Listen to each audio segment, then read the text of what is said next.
Satan looks to expose man's rebellious nature. At the end of the 1,000 years, Satan will be loosed out of his prison. Why will God allow Satan to be loosed? Satan will be set free to expose the hidden rebellious nature in mankind. Revelation chapter 20 verse 8 speaks of Gog and Magog. If you look at a biblical map, you can realize that Gog and Magog are in the north of the earth.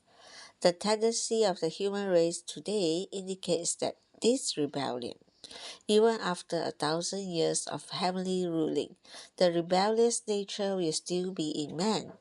Therefore, God will loose Satan from his prison to expose the rebellion in man. Both man and Satan judged by God. After that rebellion, God will come and exercise his judgment over both man and Satan. That judgment will clear away the rebellious nature of mankind. We should not learn about the kingdom as a doctrine. We all must see where we are today. We are in the church life under the heavenly ruling.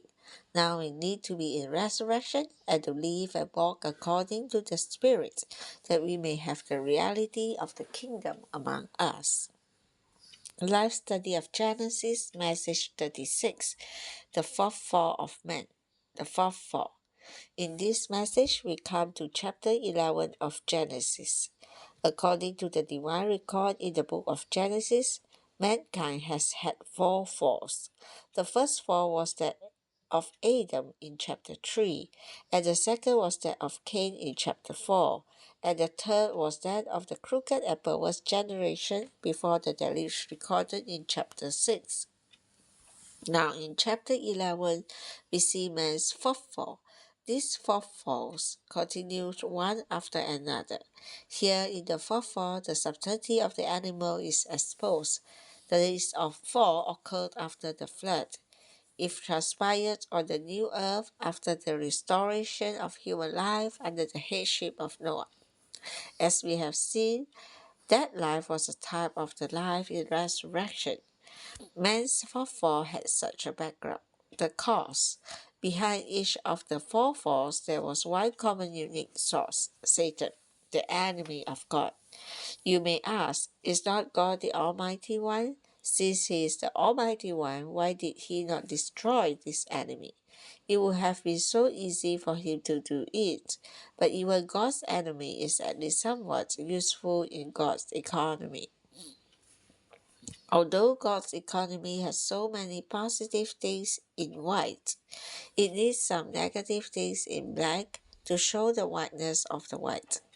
One of the black negative things is Satan. Many philosophers have written books about the condition of man on earth. All of their writings are nonsense. Not one of them has hit the mark. However, when we come to the Bible, we find that it is filled with facts and with the divine revelation. Not one word is wasted. For example, the first 2 chapters of Genesis reveal God's purpose and the relationship between God and man. In the next 8.5 chapters, from Genesis 3 to the middle of Genesis 11, we find the record of man's 4 falls. In the fourth fall, man fell to the uttermost. No fall can go beyond this. This means that in the fourth fall of man, the enemy of God, Satan, has done his worst. He can do nothing more. He did everything within his limit that he could possibly do, using every available means to bring about man's fourth fall. The instigation of Satan.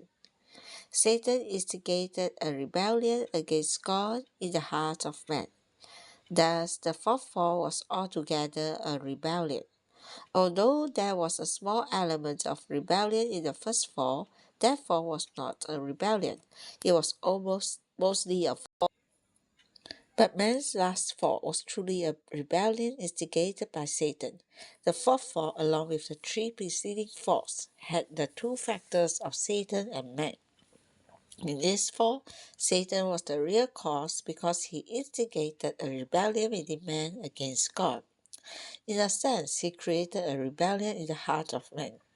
In all the falls of man, man fell from at least three levels, and now we need to consider each of them.